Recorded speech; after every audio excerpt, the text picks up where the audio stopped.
I'm live. Hello, everyone. How you guys doing? This one is, there's a recurring theme to those streams, which basically brings some kind of weirdness here and there. Today, I'm streaming alone. I hope to have my good friend John to be here, but he's not here, so I'm just gonna be talking to a screen and doing stuff and discussing some subjects and topics and moving some polygons and all that kind of jazz. Just gonna make sure that everything is working fine on my end, and I hope you guys can hear me. So, this one is unannounced. Actually, yeah, everything's good. This one was unannounced. Actually, it was my fault to not share any news about it. So, whoever is watching it right now, you guys are the lucky crew that happen to be online. So, but it's going to be available afterwards, anyways. So, anytime you're watching those streams or you miss any of those streams, you can go on this channel, and I believe those streams are somewhere here.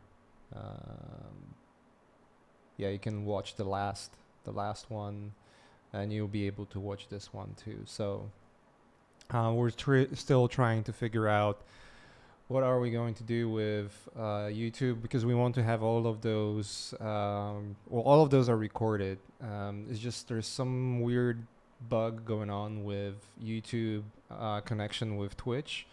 We just can't seem to figure it out. We're working with support, Twitch support and YouTube support, to figure out what's.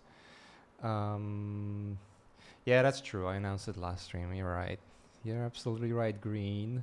But yeah, we were working towards getting those on YouTube, so it's going to be much easier to access any of the recording videos and any of the streams and whatnot. As you can probably see, that we're ramping up to have those Twitch streams to be happening pretty much consistently, unless there is something going on.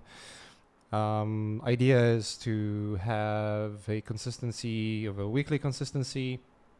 We're obviously gonna shift things around depending on time commitments, or maybe if there's more work or whatsoever. It should be pretty straightforward here. So I'm looking for something here on the other screen. So I work with two screens, obviously, and there's a lot of things that I'm doing that I'm not doing on this screen. I can see your chat on the other screen and whatnot. I think John's might actually join us. We'll see. But either way, this one is gonna be continuation of the previous. Obviously, I'll be working here. Let me change to performance mode so I can see everything that's going on here. Default shading, standard. Yeah, there we go. So I'll be just continuing on this one. This is the potato image, obviously. And as usually, ask any questions during the stream. I'll try to capture as many as I can and try to answer as many questions as I can as they go. And what else? I was thinking about subject, because apart from doing work like this here, and my apologies if it's going slower than you would want it to be. Basically, what I'm trying to do with those is I want to go slowly, talk slowly, so you can capture everything that is going on step by step, and you can get a good idea of what the process is without missing anything. While I'm doing this, I'm also talking with you guys, answering your questions, and maybe, trying to tackle some of the subjects and things like that might be useful for you if you want to work in games, for instance, or things like that. So the process you see on the screen, I've mentioned this a couple of times already, is pretty much something that you would be one of the processes, because there's many um, one of the processes of how I would work if and when I work for video games. Um, and yeah, it's pretty straightforward for me. And there's many different ways of working. This is just one of them. What I'm trying to build is this object right here, and I actually gonna move it to my other screen, so I have it as a reference. And this is how I normally work. I generally, if I'm building something, I would refer to something like this, perhaps, or maybe something else, or maybe change some things. But I would just move it to my other screen, so I can see it constantly. I don't have to, switch back and forth. I always gonna have my major references on my second screen. My setup is I work with Cintiq, which is my primary screen, which is what you see here on the Twitch, and then well, where this is going right here. Is it centered? No. So this is my primary screen, and then I also have a 27-inch or 24. I think it's 27-inch screen on the as a second screen. I'm probably gonna upgrade it to something bigger. I like to see a lot of stuff on the other screen. I usually watch movies or listen to music. I have that on my other screen. See any kind of chat, whatever is going on. All those kind of things I'm doing as I'm working. So, all right. So what I'm gonna do is continue in this, and I've expressed how much I like working in 3ds Max. And there was the first question here. I'm gonna answer really in a second, but I generally like working in Max. Let me see if I'm doing this thing correctly. I actually don't need to put any loop in here. All right, so I have my symmetry here. I'm gonna add one more and flip it like this. Press 1 so I can move things around. And this way of working is really good because I can always disable a lot of those modifiers, and it doesn't destroy my object. So this is a really good way of working. So question was from Wizard Eyes. Fusion 360 good for architecture too, or just props mostly? When would you use Fusion instead of 3ds or C4D? That's an interesting question. I would generally use Fusion depending on the project. Last project that I worked on, I used Fusion quite a lot. I would say for building, just building, that would be almost 80% of what I would be building would be built inside of Fusion. But there are projects, and that's for like hard surface stuff, vehicles, weapons, anything that is mechanical. I would definitely want to use Fusion in the first place because it's a great software. I think it's one of those software that you just find out about and then you just cannot stop using it. I feel it's probably the one of the best discoveries I had over the last 2 or 3 years. It's more significant to me than let's say release of ZBrush or anything like that. And there's a great thing about Fusion, and I'm not trying to sell anything here. Obviously, Fusion is free for students. You can have it for 3 years as a student. If you're a startup company, you can use it for a full year. I believe in commercial work as well for a full year. And it's extremely cheap software too. And the great thing is they listen to community because community is making requests a lot and they do add feedback to it. Because I work in Fusion and I do a lot of commercial work. I'm gonna blank my screen for a second. I want to make sure because I want to open it up and I want to make sure that I'm not having anything bad displayed. So give me just a second. And I'll show you some of the models. And you've probably seen some of them in my previous posts. some of the models that I've done and how easy it is to do stuff in Fusion. That might be something that I'll be actually. You know what? I'll show you. I'll show you something interesting that can be done there. Yeah, as I thought, I had some commercial project open here, so now we should be fine. There we go. We are in Fusion, people. So new design. I want to make sure I can see the grid layout. I use the same navigation as in 3ds Max here. It's pretty straightforward. Those are units, obviously. And here we go. So we had this reference here, the potato reference, right? And I'll show you how I would build the column inside of Fusion. It's super straightforward. So I would create a box right here. And let's make it like this. And I'm going to move this reference over to my other screen again. And so I have my box right here. And then I'll create another box right on top of it. And I'm going to zoom in, make it smaller like this. So for any kind of architectural stuff, this is so easy, super easy to do. It's just, right now I'm not doing anything that is too difficult. I'm just building boxes. But the whole software, the way it works is it's operating with booleans in mind. So right now I'm just doing something really simple. This actually could be joined. So there's operations. This means that this little object I've created will be joined with the other one. There are bodies right here. So you can see I've created these boxes right here. So there's one way of doing things. I can also sketch something on top of this. And because I'm doing this object from the reference, I'm going to stay true to it.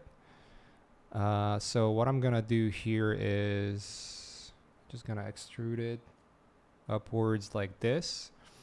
Now I want to make sure that those are tapered. So I'm going to use this draft tool right here.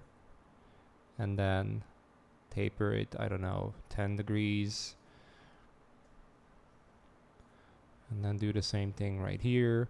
And obviously some of those operations are going to be easier to be done in, let's say, 3ds Max.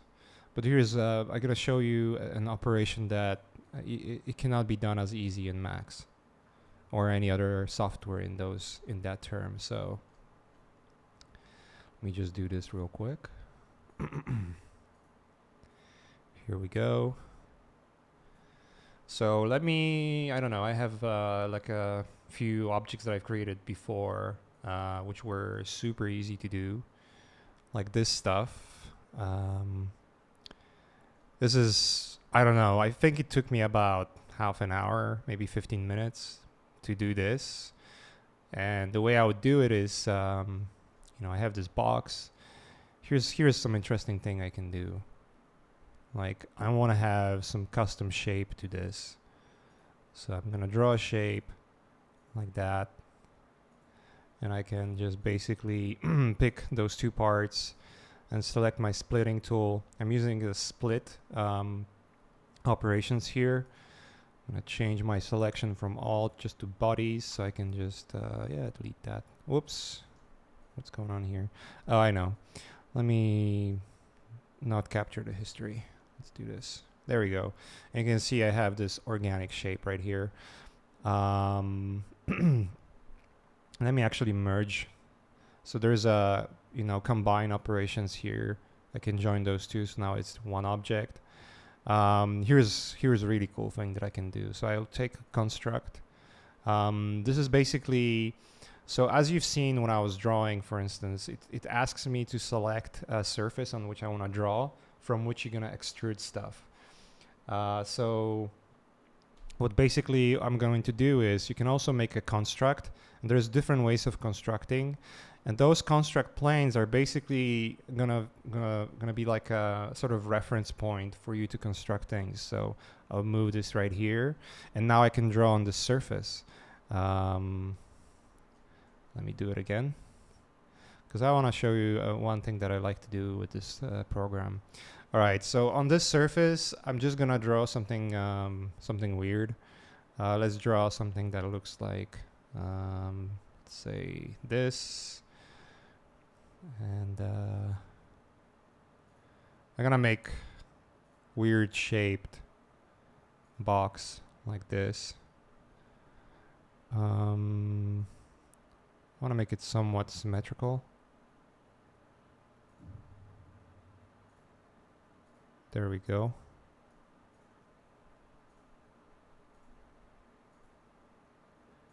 Not every line was drawn here for some reason, and then I'm going to trim this right here. So I've created a shape like this, and I can actually go in and maybe do something more interesting. Maybe draw this to be a curve instead, like this. Something really weird, just to show you the functionality that this software is bringing, that it will be, I guess, not as easy to do in Max. So from here, I'm gonna do loft operation, which is basically creating a transitional shape between two or more sketch profiles. So I'm gonna choose this surface as my first profile and this surface as a second, and you can see it connects those two surfaces, creating this weird, interesting organic shape. And now there's no continuity here, so you can define that, okay, the profile 1 is supposed to operate as a tangent, which will create a continuity. And let's press OK. And there we go. We have this organic shape that would be pretty difficult to do, I would say, in Max or Maya or Cinema 4D, I believe. And now from here, I can take this edge, for instance. Oops. And do chamfer like this, or that's actually a fillet. So it's creating those really weird, interesting shapes. You can create really weird, interesting organic shapes here. It's pretty cool. So back to your question, I'm getting really in depth with the answers here. Fusion. I use Fusion for a lot of work, like architectural work. I would use it definitely. Any kind of work that is related to mechanical, like this kind of stuff, the frames that I've shown you. Or let's go back, and I did some parts before. Some of them I've shown online, some I didn't. One of the main frames, I think, was for Kitty Bash project that I just never had time to continue. So I figure I'm not gonna do it until I really find time to go in and commit. So you can see how much detail is in here on this little object. And this was not that hard to do. There's a lot of operations which I've shown you, which are very similar in the way of working. Actually, funny enough, this shape here that you can see was actually created in Max. And the beauty about the software, and this is something I teach, that workflow is something I teach in my futuristic character design course, is basically the workflow from getting a simple object, like something you would build like this, let's say this plate, and then exporting it and working it inside of Fusion 360. It's very, very easy, straightforward process, and it can be really powerful. One of my students, you should definitely follow his work, Mark Kant, has been using that technique from the class, and he's been creating some amazing results. Really amazing results. I'm like, whoa, what's going on here? And there was one of the other students, Frederick Obuhovic, who'd been playing with Fusion 360 and doing really interesting stuff with it as well, and also applying what we've learned from the course as well, which is making like helmets and really cool stuff, and applying some animations to it too, which is really powerful. So I don't know if you guys, for instance, if you guys remember Vitaly Bulgarov, the the famous cyborg, the only cyborg on this earth that actually exists and is fully functional and is more intelligent than a human being. Um, so Vitaly, I think he's worked for Transformers. He did like a lot of animations, like animation tests for, I believe it's the Lockdown character. He did really cool stuff there animating. And I don't believe he was using Fusion 360. I think he was using Moi 3D. But, you know, that's... there's so many avenues you can follow and and do with this software. For me, this one is freaking amazing. I've been enjoying it. I've been using it commercially for like a year now or even more. So anyways, let me see if I can find Mark Kent work.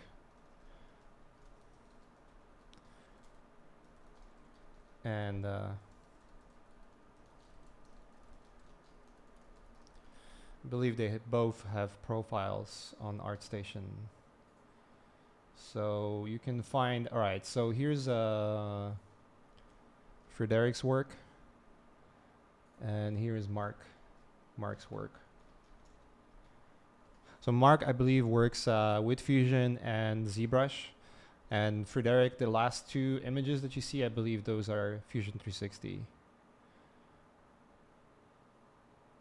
I can almost certainly say those are Fusion 360. So yeah, it's just Fusion 360.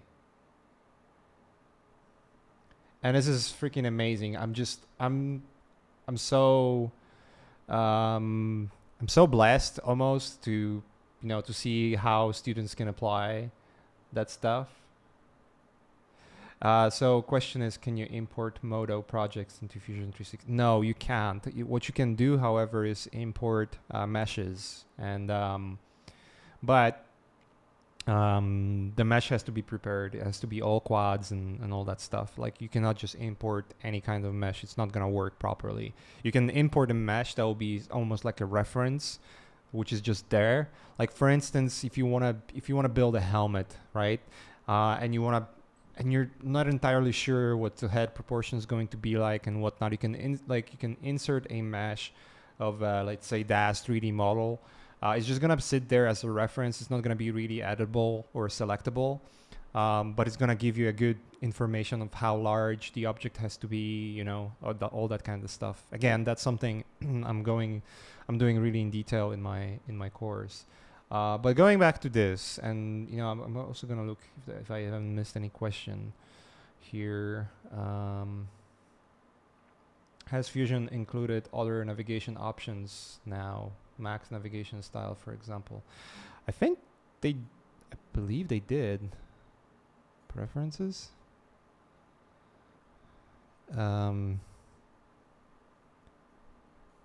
Yeah, you can use or Alias, Inventor, SolidWorks. I think Fusion, the regular navigation is similar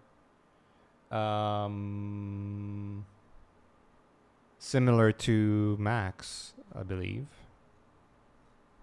Yeah, it's same as Max, like the regular standard. I don't know if you can. You cannot still change much there. I mean, it's a work. For me, it seems like a functional work in progress, if you know what I mean. It's like a constant beta or constant alpha, but it's like polished and it's working really well. And that you're just constantly adding features. So that's something really cool about that. I just love the fact that you can go on forums, and if you find enough traction, you can request stuff. And if they see that there's a lot of demand, they will try to build it. One interesting part about Fusion is that it's almost like strictly manufacturing software. So it's geared towards manufacturing industry, where actually whatever you're building is actually being, you can print it out or use it for operations for testing the weights, or if the material or connections are sturdy enough, if they're gonna withstand the pressure for, like, I don't know, if you're building car parts, you can check if it's done correctly and whatnot before you send it out for milling. So that's like the major primary functionality of the software. Apart from just building it, also testing it if it's gonna work in real life. However, what I've noticed is just like the tools, the operation tools for creation are just so robust and easy. It literally takes few hours to understand everything you need to understand about the software. And once you understand, it's just problem solving. So at the beginning you might be running into issues like, I don't really know how to do it, but as time goes and as the more you work, it just becomes easier and easier for you. So anyways, let's get back to this one. I want to work on that little guy. I want to create a cylinder on top of here. All right, let's see what kind of snaps we have. Grid points, pivot, vertices, faces.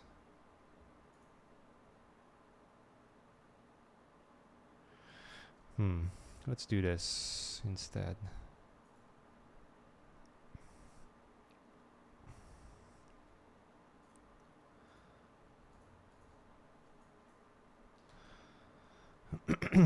I want to connect and then connect again, so I have a vert right in the middle. So now when I go and draw my cylinder, and I want to make sure that I'm only selecting vertices, I can snap it. I should be able to snap it to the vert. Whoa. Let's isolate this shit right here. There we go. Alright, so I'm gonna start with a cylinder like this. Make just one segment. Convert it to editable poly. I don't need to isolate this anymore. Right, so Min's Sketchbook asked, do you think that concept artists without 3D background or advanced 3D knowledge will have future in the AAA industry? It's an interesting question, and the more I think of it, the less I know, to be honest. I think what's happening right now with the industry is it's changing on the rapid pace. There's a lot of tools, 3D tools, that become extremely, extremely easy to use. And not taking advantage of them is probably a mistake. So if you want to learn 3D, I don't think there's better time than doing it now, because the software is just so easy. Like, even if you just jump into, say, Fusion 360, it will take you just few hours at tops to understand how it works and to understand the philosophy behind the software. And then from there is just practice. It's just going to be the time you spend on building stuff and making lots of mistakes, and then realizing how you can fix those mistakes and going on forums, checking how other people are dealing with those mistakes and whatnot. And then that's how you learn. Like, the more errors you're going to make and the more failures you're going to encounter, the easier it is going to be for you to learn the software and then find ways to fix those mistakes and perhaps find solutions, and maybe find out something new about the software. I often stumble upon some weird stuff that I've never known about when I'm trying to find out what can be done with the software, or let's say I have an issue, like I don't know what to do, and I'm trying to figure out the solution. And then as I'm searching for the solution, I'm finding out that there's tons of other stuff that I wasn't aware of. That is basically, wait, what's going on here? I want to.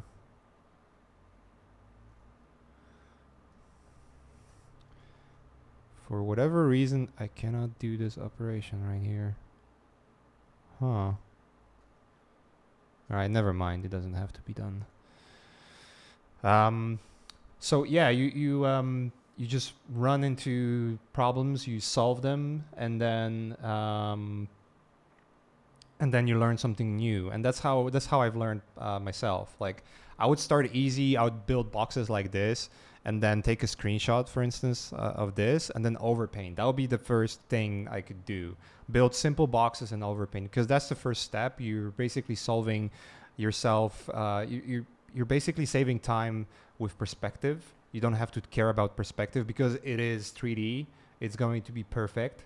Whatever you build in 3D, and even if you just screenshot it, it's just gonna work perfectly. You're not gonna need to do any fixes or whatsoever. It's just gonna work perfectly. Now it's just a matter of overpainting it properly. So that would be the first step I would do, and then the second step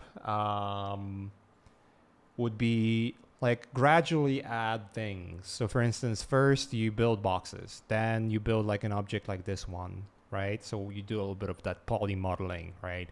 And then from there, all right, I've poly modeled this stuff, but it's still boxy. I still have to clean it up in Photoshop. What can I do? Well, I can continue going. Like, I can make it look like it's subdivision based. So I basically gonna add like those control loops, which are really close loops or polygons that are really close to the edges. And then once I do that, and I know where I want to put them because I already done it before, but I'll just do it real quick here. Once you do that, then you can apply turbo smooth or subdivisions to it, depending on what software you're using. Oops, not here, right here. I'm not gonna go in depth of how this shit works. I'm just kind of showing you where this is going. Let's see, there we go. And then I apply the turbo smooth, and you can see it starts to get like really nice softer shapes. Whoa. Oh my god. Yes, of course I want to save it. There we go. Crashing. 3ds Max. I love you sometimes. I'll show you in a second what was out of it. But basically speaking, yeah, rest in peace, 3ds Max. Rest in peace. I'm doing a mistake of trying the 2017, which is probably riddled with bugs still. Let me see. I'm gonna mute my screen. I always do that. My apologies for doing this operations where you don't see anything for a few seconds. Because I'm using the same software for commercial work as well. I don't want to expose anything that should not be exposed here. So, all right, we're back.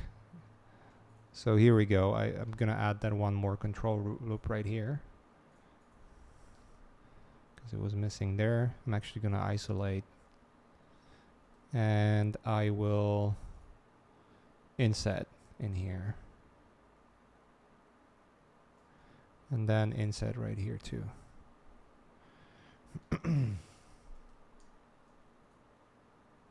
So once I've done that, you'll see that this object becomes much more smooth. And now when I render this, or even when I screenshot this, now I have that like the sharp edges and the really nice smooth edges. So that will be like a second step you learn as you're going, right? And then the third step would be, let's go to my camera right here. I want to copy those two symmetry values and apply it right here. Wow, it didn't work the way I wanted. Let's see why it didn't.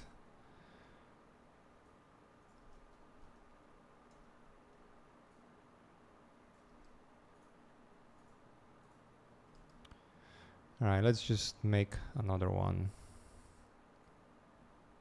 and flip.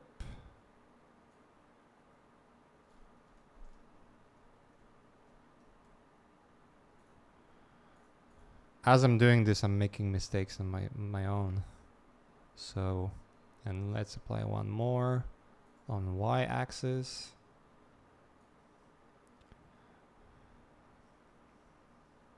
There we go. So there we go. So I have this object, and now look, I can go in, and I'm using Octane here, but you know, you might be using your regular scanline, the regular software. In Octane, right now it's a black screen. Let's see if I unhide all. I don't believe I have any lights in here. Well, let's solve that real quick. Let's add lights. So let's make it shine. Let's put like an Octane light here. Turn it, oops, 90 degrees. So the light is coming from behind, right there. And let's make one more on the other end. So we're gonna have two lights. One is from the front and one is from the back. And the one from the back is gonna be really far. So if I go back here, I can actually make it bigger. And then let me open this window again so the lights get updated. You can't see much because the intensity of the lights is not enough. So if I make this light much more intense,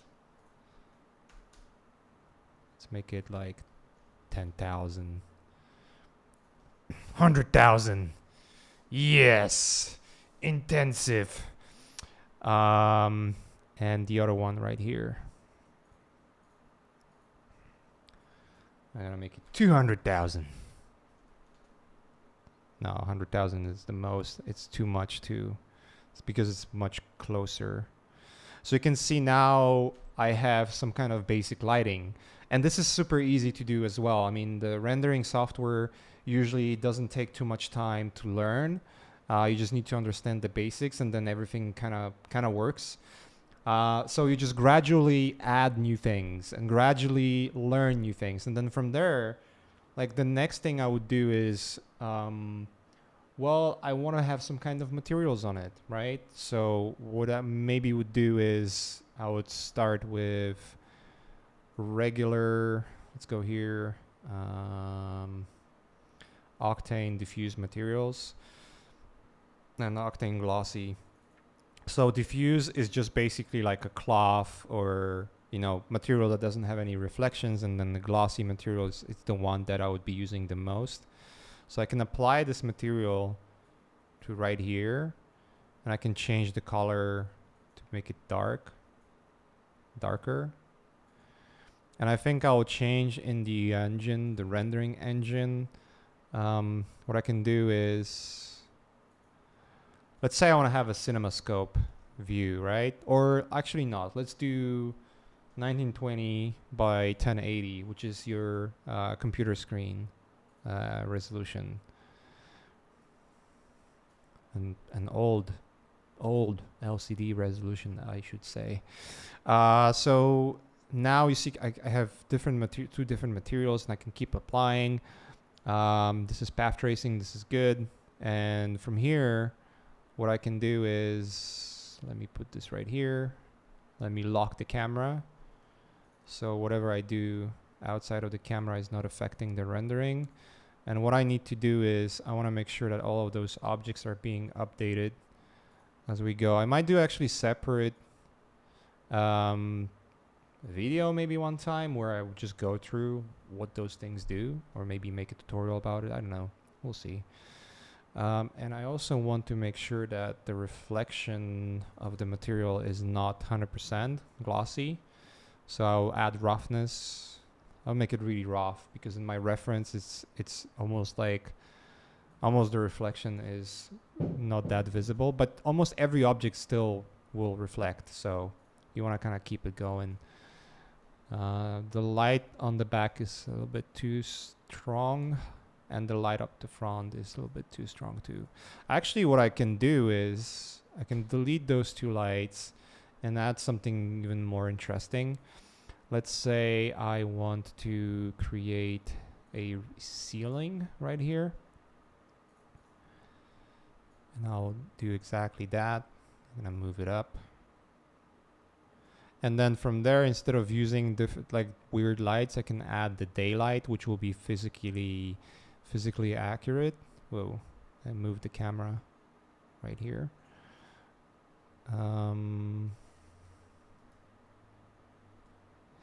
So I want to make sure this one is also updating. So movable proxy will mean that whatever, if I move it in my inside of 3D software, it will be updated in this render view.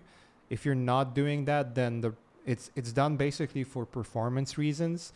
So if you're not doing that, then whatever changes you're applying are not gonna work that well. So as you can see, now I'm kind of like I can move the light, and it should be real-time updated in this view. There we go. Like you can make a sliver of sunlight hitting in right here.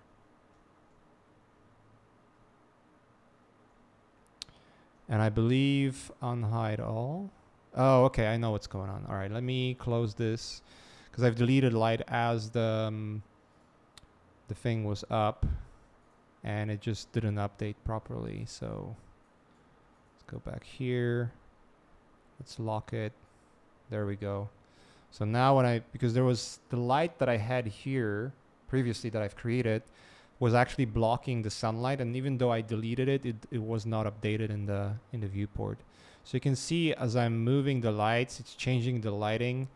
There's a light coming from down here and bouncing. You can see it creating like really weird, interesting results. Like a little sunlight that is hitting. So you can create the immense amount of, lighting scenarios, which is really cool. And, this is so much easier to work with now than if you would have to come up with the lighting and come up with, I don't know, textures and compositions. Like you can just choose the camera. I'm going to zoom out here so I can scale it down so you can still see the full screen. Well, let's say I'm in this camera right here. I want to change the camera length, so I can do that. And I might want to like rotate the camera as well to completely change the position from which you're viewing the whole scene. I can zoom in and all that stuff. It's so much better to work with than if you just have to paint everything. So again, coming back to that original question, like if you're not proficient in 3D, it's never too late. Just start step by step, even if it means like spending an hour a day or half an hour a day. Let's say you only have a few hours a week, or maybe 2 hours a week. The 2 hours a week will allow you to do this. So let's say first week you will understand and learn how to navigate inside of the software. Let's say you're in Max and you want to understand, okay, this is how I rotate, this is how I pan, and this is how I zoom in, right? That's 5-10 minutes of watching YouTube videos and understanding how navigation works. All right, now I have those 4 viewport planes. If I press Alt W, I can zoom into one, depending on which one I'm hovering over. It allows me to do that, okay? So that's the second thing you learn. The third thing is like, okay, this is like at my toolbar. There's a lot of options here. Let's learn what those options do. So for instance, this is where I create objects. I want to create a box. I'll do it right here. Now I have a box, right? I want to create a sphere. I can choose it from here. I want to create lights, cameras. Good. It's all available right here. It's just click and then drag and make it happen, right? So So step by step, right? First week you spend an hour or two, and then you know that, and then the next week you have to repeat those steps because this is sort of like a foundation of how you use software. So you're going to be repeating it, which means by repetition you're going to get better at it, and you're going to understand and remember it, and then you start understanding and remembering shortcuts. All right, let's see. I have John here. Yo. There we go. Here's the almighty John. Sorry. Almighty John joining us live. What's up, guys? So that's perfect. You'll be now my reader, my reader of questions. But yeah, just it's simple steps that you repeat and do it over and over, and then by a year of time, you'll be surprised how much you know and understand. So all right, let me just grab before you get into more questions, John. I'll just see what I've missed here. So really wanted to learn integrate 3D into 2D workflow. Most paint environments I have rudimentally 3D knowledge. Any suggestions on what software should I learn first? I would say try every or try a few and see which one seems to be you feel best with. Like what kind of software work best with you. I believe the easiest is Cinema 4D and Modo. Max is a little more convoluted because it has a lot of like antics that are still there and haven't been like streamlined. The UIs haven't changed pretty much ever since the first release, or if there's any changes, there are very little. Um, and then just go from there. You know, you will experiment and work with few software, and you'll find out that one is better than another in your books, and then just keep going, just keep using it, and learn from it. It's usually any software will work really well, and then on the very high level there are small differences, but once you reach that level where you find that software itself is giving you a ceiling that you cannot surpass, then that's a good point. That's a good moment to maybe learn another one. That's how I've been learning. I've started with Modo. I've learned Modo for a while, and then I used to learn a little bit of 3ds Max like 10 years ago, so I kind of understood a little bit of the way the software works, and then I kept going, and so now it's Max. I still understand how Modo works. I don't use it as much as anymore, but and Cinema 4D and Fusion 360. So you just keep adding to it. All right, there was another one. What's my PC specs and monitor specs? It's pretty hefty, I would say. um, so I about year or 2 years ago, I decided that I want to make a big investment towards my PC instead of maybe buying a better car. And so I worked really hard, picked up some extra freelance to get it going. Right now, I operate on dual CPUs. I have two Xeons. I believe those are two 2680s version 3, 128 gigs of RAM, and two graphics cards. I have Titan Z and Titan Black, but they're getting old to what I do with them, because I pretty much with every single work that I do these days, especially for clients, I'm almost always hitting the hardware limitations, ceilings, where the scene that I'm working on becomes so heavy I cannot work on it anymore, and stuff like that. So I constantly keep putting money into hardware because what it does for me is it eliminates the amount of time and amount of headaches I'm gonna have if I would have computer that is not up to par or not fast enough. If I can use, for instance, Octane and create those renders fairly fast, they're not the fastest renders because I don't have like 5 GPU machine. Might invest that into that in the future. I'm still thinking what can be done there, but the time I save, hourly every day by just not dealing with headaches, software or hardware problems, or having renders done quicker over a span of a year will save me more money than the amount of money I'm gonna spend on um, that I would spend on actual hardware. So I try to like upgrade every 2 or 3 years, and that should keep me going. I think my CPUs are good enough. There's version 4 of Xeons coming out. They're gonna be a little faster than my current CPUs are, but not as fast to justify the upgrade, because each CPU is like on that level is like $2,000. So I don't see a reason to do it anymore. So I'm gonna wait another year or two. Probably 2 years is gonna be enough, because there's gonna be version 5 coming out, which might be significantly faster. We'll see.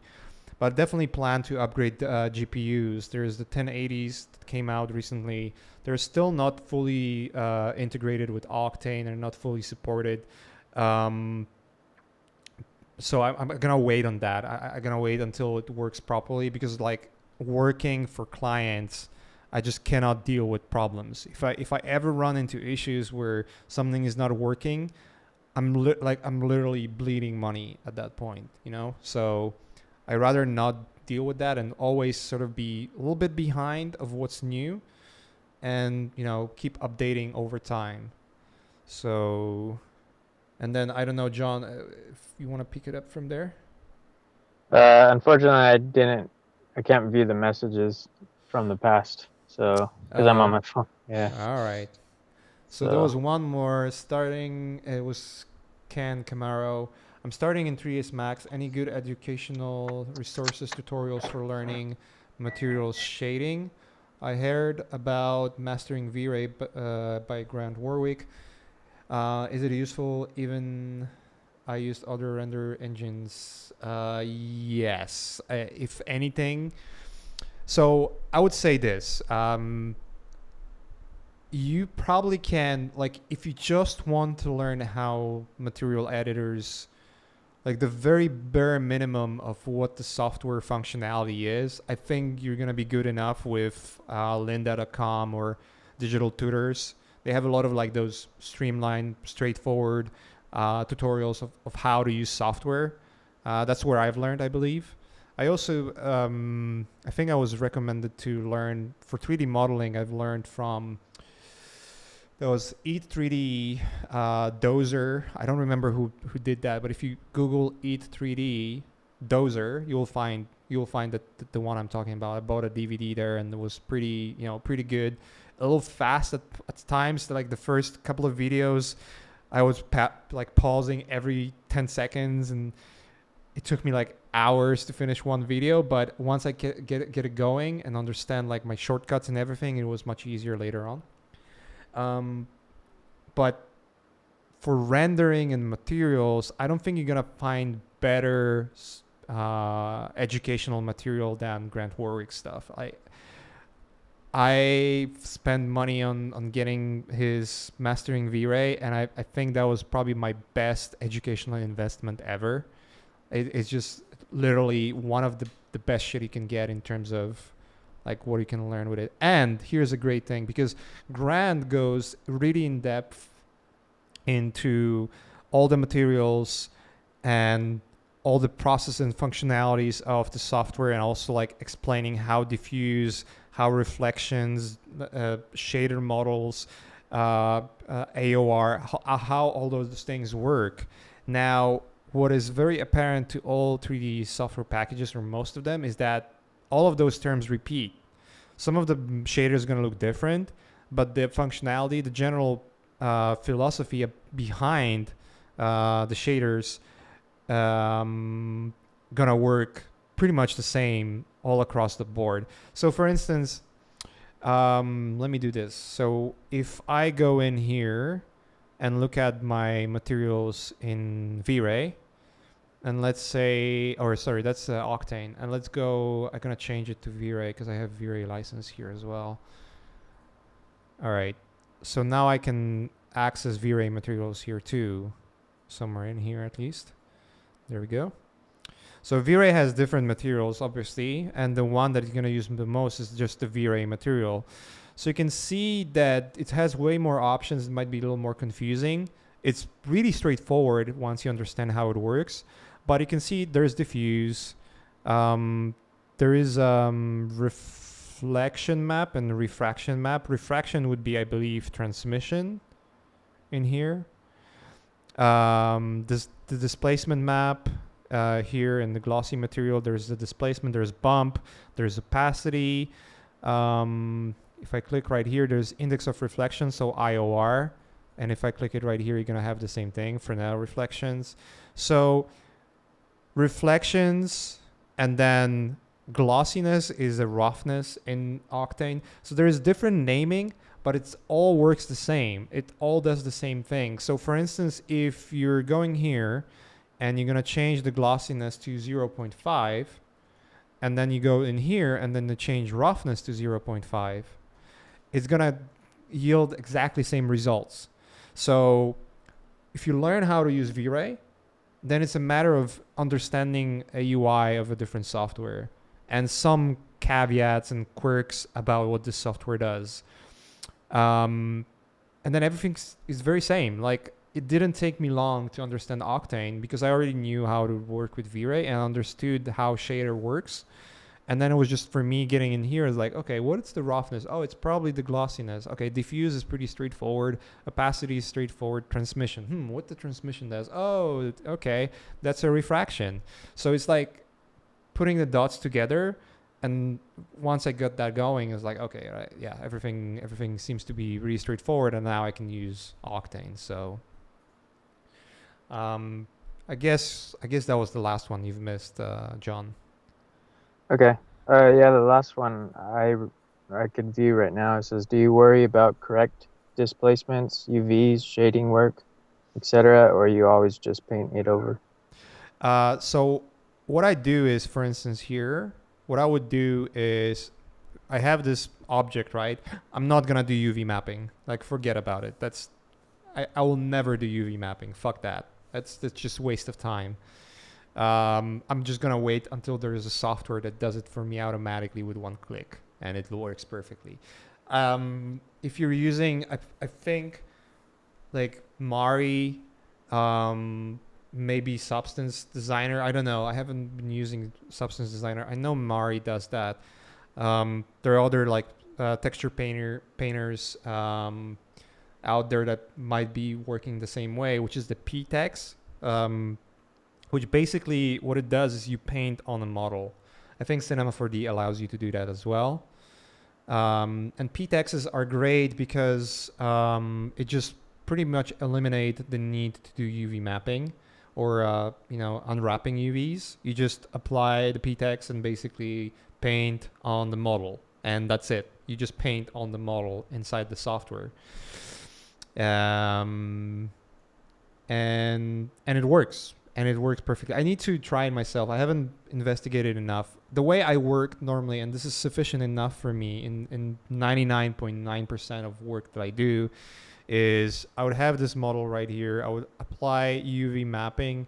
That would be just box or cylinder, depending on like what exactly I'm mapping. If it would be a column, then I would maybe apply a cylinder. If it would be like a sphere that has to have like stencils, then I would apply spherical. But if it's just like any architectural model, I would apply this, a box. And then from here, let's say I'm going to apply this diffuse material. And I'm going to use, I don't know, one of those weird noise maybe textures as a diffuse. Oh, I cannot use noise as a diffuse? What the? Oh, because that's just a general map. I need to use the Octane stuff here. They have like a noise layer. Noise texture. Yeah, there we go. And if I go in here to my render,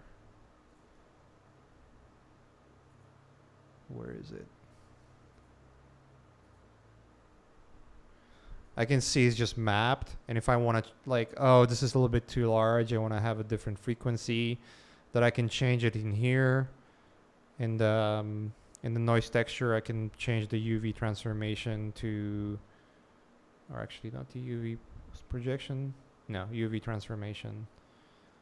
So 3D transformation, and then change scale. Like I want to have it smaller, more like a grainy looking column. Then I can do that. I can apply it to bump. So be bumpy. So that's how I work. Like this is good enough for me, you know? I don't need to UV this thing and do like texture leaks. If I want to have like a specific texture stuff, then I would do it in Photoshop. It's so much faster than spending hours and UVing this shit. Fuck UVs. I don't want to do that ever. Next question says, when you work every piece, how do you decide they are done or not? Like when do you see completion with your piece, I guess? When do I see it complete? Oh, well, I usually, when I feel like it's ready and done, I'm gonna push probably another 5-10%, you know? Because I feel like if I feel like something is done, that means that it's 95, maybe 90% there. And if I push that extra 5-10%, what's going to happen is just only gonna look better. And it's just like, even if you feel it's unnecessary, like you might actually want to try and do it. And the reason is simple. It's just like, well, it's not gonna hurt you if you do it. I mean, the worst case that can happen is just like it's just gonna look better. Like it's as simple as that. So I don't know what's happening here. For some reason, it's weird looking. Maybe because of how it's reflecting. I don't know. But anyways, yeah, it's usually hard to find like that moment, like when I'll be done with work, like when should I finish working on this. It's difficult. Like I'm not gonna lie, it's difficult. That's it for questions right now, from what I could see. All right. How much longer did you want to stream for?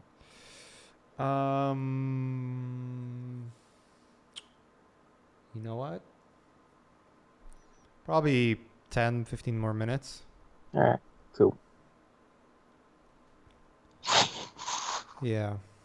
So what I'm gonna do here next is I will duplicate this box. Somebody asked, how do you feel about virtual reality? Man, the virtual reality though. It's gonna be the next best thing. It will. Trips me out. It's just like the world's just gonna stop.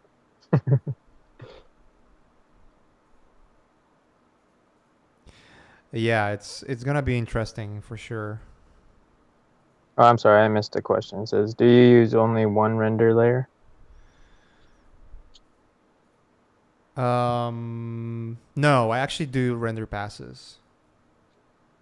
I actually like to do render passes. The reason is simple. Sometimes I want to have more control over, like, let's say I want to have a fog, or like maybe I want to change the color of reflections, or maybe have a little more control over lighting. Then I would use different render passes for sure.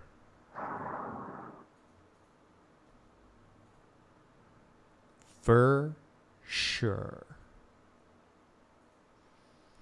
So I'm like applying simple materials here, and it's just gonna make it easy for us to read what's going on. Let's see. So the setting changed because I was fucking around with it. Question, do you have There time to we go. quickly overlook portfolios and tell what needs to be improved on? It doesn't have to be in the stream. For instance, can we write you a PM on Facebook for that? So I want to do portfolio reviews, and I was doing sort of I was talking about it a little bit on Art Cafe. It's just there's one thing that happens, is the amount of time that I basically have that I can spare. Between working, preparing new classes, running streams, spending time with family, running business, and then doing freelance projects, and then having time for sleep, and then also having at least some time to meet with friends once in a while. It's and then answering questions. I've been pretty terrible with answering questions over the last week or two, or maybe a little more because of just so much work. I was basically wrapping up a few of the really important projects.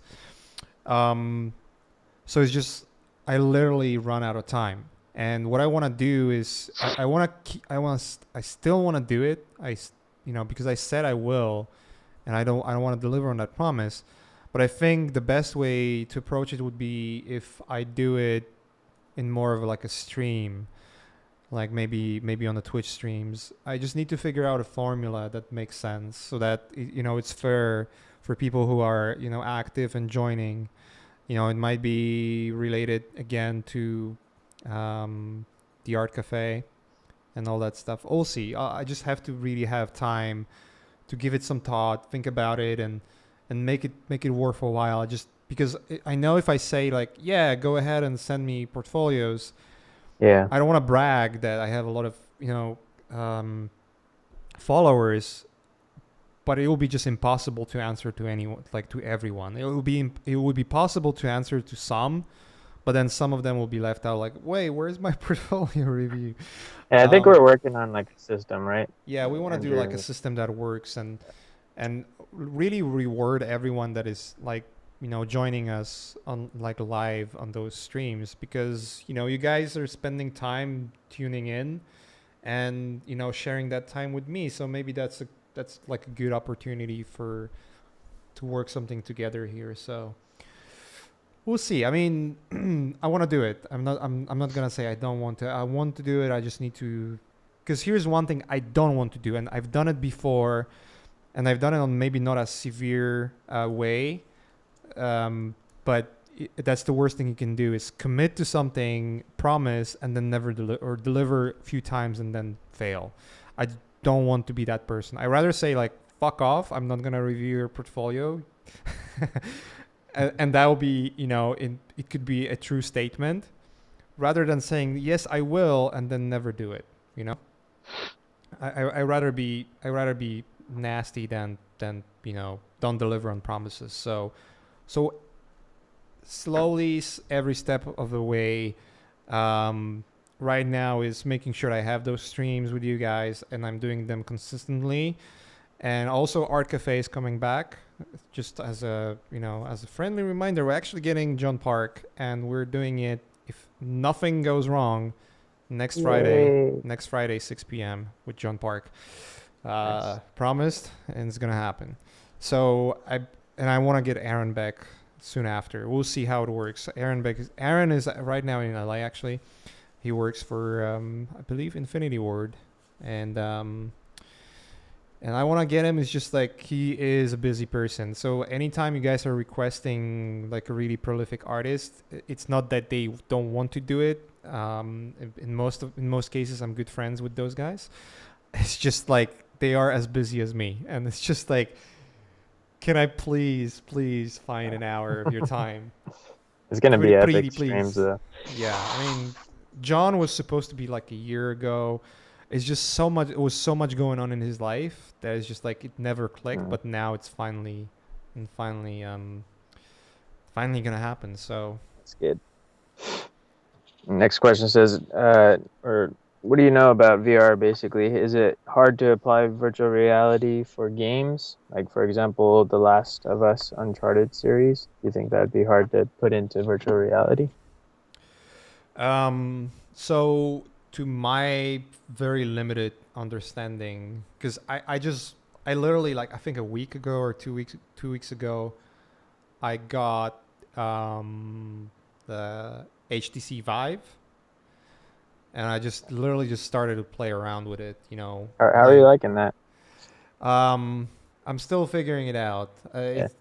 I'm still trying to figure out if it's making me dizzy or not. It's a little better than I was. I was hoping it's gonna be more resolution, but it's still good enough resolution, you know. Because Yeah. I had the Oculus, the demo, or the latest one, the previous version that was I think $300, and that was way less resolution, but not drastically less than now, you know. Yeah. Yeah. Yeah. James It's Cameron on Art improving. Cafe, that would be that, Dude, that'd like be so cool. I can tell you that's not gonna happen anytime soon. Unless I'm Tim Ferriss, then maybe. Um, I haven't had enough time to investigate, for instance, an Unreal Engine, right? But I can totally see an application there. I was though playing around with what's that application? Tilt brush, is it? Yeah, Have you Tilt tried that? Brush. Yeah, It is it's quirky great. to use, but holy fuck, Yeah, it's it's gonna be an cool, man. unreal experience. I mean, this is where it starts, right? Where you just kind of paint in 3 dimensions and you walk around it and you can see those paint strokes in 3 dimensions. It's just like unreal. It's amazing. It's It's amazing. just like, oh my god, that's the future. It's just very early. It's so early. It's just so like there's. I guess if you spend enough time into it and like really push into it, then you'll create something really good. There was like this one artist that created the tracer for Yeah, I saw that. yeah, it was pretty nice That was really. looking. It was pretty rad, but You could see the potential in it, right? It's just yeah, like of it's course. only gonna get so much better. Yeah. Next question says, when designing an environment, what do you figure out in the sketch phase, and what do you leave open until modeling/rendering? Oh, can you repeat? Can you When repeat the question? designing an environment, what do you figure out in the sketch phase, and what do you leave out, or I'm sorry, leave open until modeling/rendering? Kind of a hard So question. these days, I sketch in 3D a lot. So basically, I would just try to build in 3D first, like I'm doing right now, and then from there, I would. So I'm almost like sketching and building and designing as I'm going in 3D. It going into that stage where you're building something in 3D and designing something in 3D is really difficult, especially if you haven't done any 3D work before, because thinking in 3 dimensions is different than thinking in 2 dimensions, right? So, um, but because these days I'm working almost 70% of my work is 3D for clients. So I've learned over time how to become really proficient with 3D and think fast in 3D. And and from there, once I got a handle of understanding design and understanding design in 3D, it was not that hard for me to sort of like skip the sketching phase. Obviously, sketching is still useful in some instances for me, but I've sort of like developed my own workflow where I can almost skip sketching in many cases and sort of get to the point by the means that I know how to use, so photo bashing or even just building it in 3D really fast, right?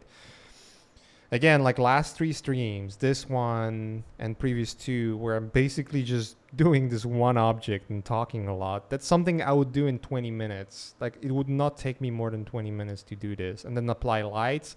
Once I apply lights, so you have this thing right here that you can see,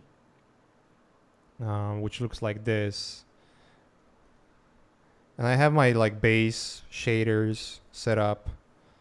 And once I just apply a light like this, I can render it out and then do quick overpaint in Photoshop for what like maybe photo bash few things together really quick.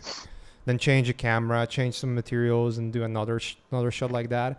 And at the end of the day, I'm gonna have few sort of like this 3D sketches. And the great thing about it is just like it's not a wasted work, almost like if it is with with like just sketches. I mean, it's not wasted because you're solving problems, and when you're designing and sketching, you're solving problems, and once you solve that problem, you start and do something that is basically using this principle that you just solved.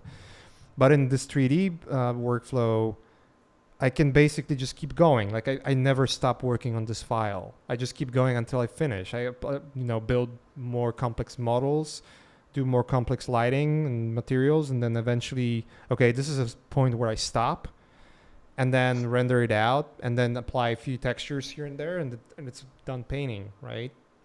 So James Pake, absolutely. I'm gonna talk with him. Actually, it's a good idea because I was meant to talk with him and get him here. Tim Flattery, that would be interesting. I wouldn't mind having Tim on the Art Cafe. That's John. If you can actually type it and send me an email reminder.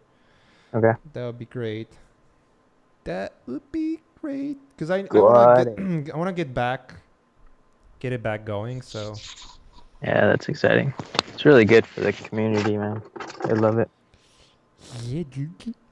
The next question, and we'll just answer 3 more questions, yeah? Yeah, sure. Sounds good. It says, what are your thoughts on the Infinite Warfare game? Are people overreacting? I have a little sympathy because, Aaron is at Infinity Ward and the almighty Andrew is working there now as well. So, you know what? It's just like I feel the reaction to the trailer is basically like this invitation because everyone is already disliking it. It's going to be fun to put dislike in it as well.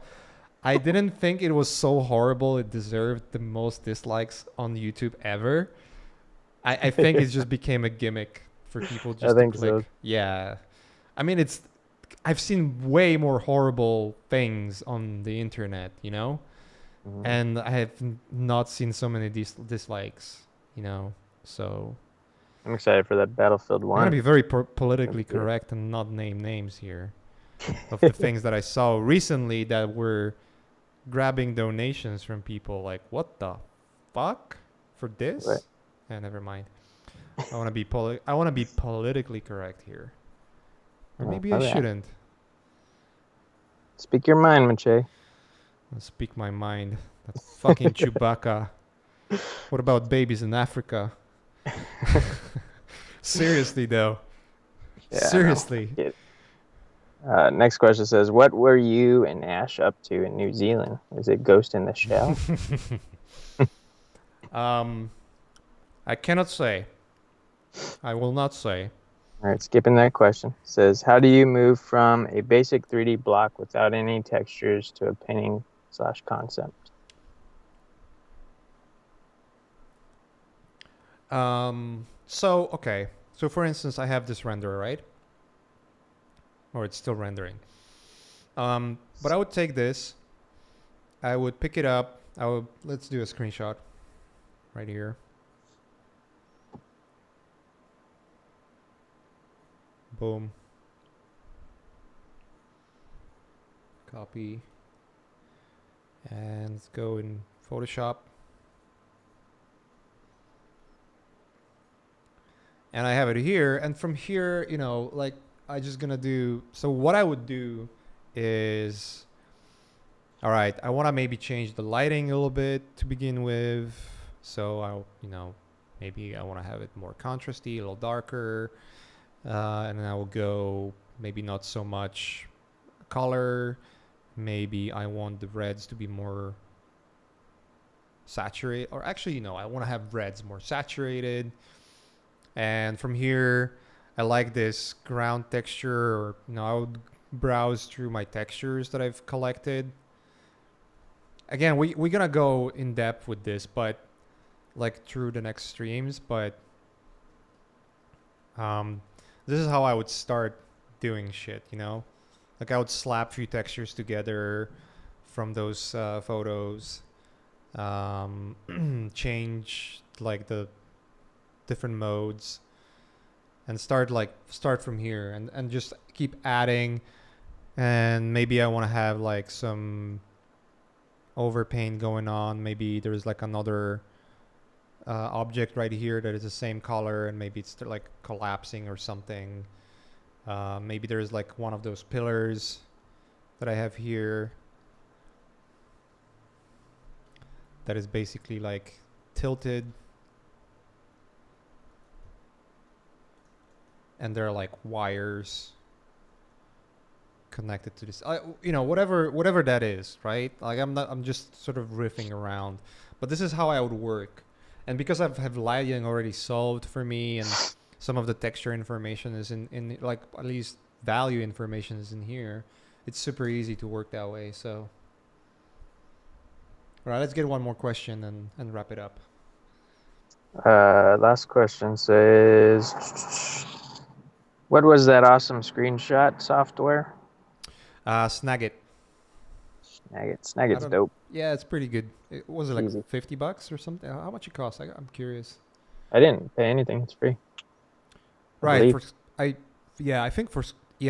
think I got like a licensed version because you can also record stuff in it, or maybe you don't have, like maybe I don't know. I don't remember. It I is can Snagit though. record stuff too, but it's AJ's computer, so maybe. Okay.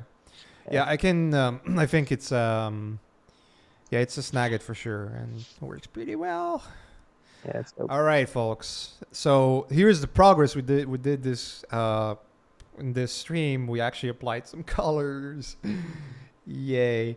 Now, I mean, this is gonna go for weeks and weeks, but I think it's gonna be fun. Unless you guys think otherwise, and you want to say like, man, you should fucking get your shit together and work a little faster, then please tell me so.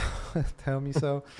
But I don't want to rush it. I want to answer all the questions in a very respectful and in-depth manner, and like give you a little more in-depth and ideas of what's behind this whole process, and not rush it, and just make it like a journey that we can enjoy together. So let's wrap it up.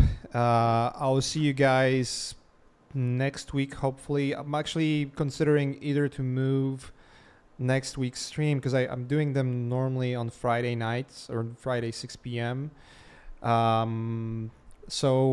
But next Friday 6 p.m. is Art Cafe with John Park. So I will either move the stream to different time, or the following week we'll have more time. Like I'll maybe do a 2 hour or 2.5 hour stream instead. We'll see how it goes. We'll play it by the ear. I don't want to. I want to make this experience to be scheduled so you can expect something going on weekly, and hopefully on the same times. I'm gonna try not to move those times around too much, but I also want to make this experience to be enjoyable. Like the last thing I want to do is jump on a stream where I'm tired and like I don't really want to fucking do this right now. I'd rather skip a week and add like something interesting on the other time, or maybe do an unannounced stream about something I'm really excited about, something that is related to art, learning, everything in general, and something that you would make this stream and Learn Squared much more interesting and enjoyable. So Art Cafe on Twitch versus YouTube, I don't know. Something they're gonna figure out with Andrew. I don't know what's easier, whether it's YouTube or Twitch. I mean, both kind of same. So we'll figure it out. We'll figure it out and let you know. I mean, early next week we're gonna announce the stream and exactly where it's coming and whatnot.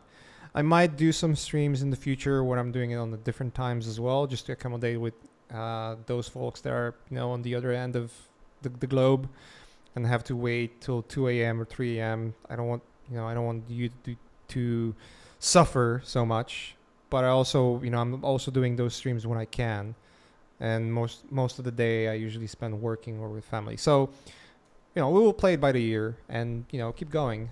I think it's we have a lot of stuff to do in front of us. There's going to be some cool experiences to join and tune into. So we'll keep doing those, and pretty sure you guys know that Ash is doing those streams as well on this channel. I think his next one is on Thursday. Yeah. Yeah, so we'll keep going, and we'll see. Maybe there's gonna be more instructors from Learn Square joining in and doing their own streams as well. We'll see. You know, it's all up to them. We just have to, again, play it by the ear. It's all sort of like an open-ended. We're figuring out Twitch as we go. We're figuring out this whole experience. One thing that I want to do, apart from continuing to work on this and showing you how I apply this specifically for video games and whatnot, is also maybe have some fan art sessions. So something I might figure out with John, like how we can make it so that we run a game and the painting experience on the same screen. That would be, I think that would be fun. So I'd be down to play some games. I don't know. You play some games and I paint the characters you play. Play some Overwatch. I'm telling you, Yeah. man. Do some Overwatch characters. Everyone is talking about Overwatch. What's going on there? It's all good. Yeah. So I don't know. I haven't paid attention to Overwatch. Is it good? It's great. It's really, I've really heard fun. it's great. I mean, everyone is saying it's great. It looks Yeah, like Blizzard Team did Fortress with an more. amazing job.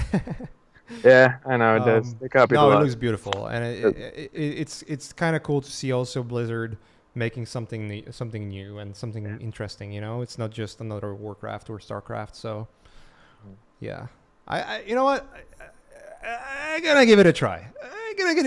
So, They do good in making their addicting games for sure. yeah, I gave a try to League of Legends, and I gotta say, I try not to play it because I just literally don't have time for this, and I can totally see this becoming an addiction. And Yeah.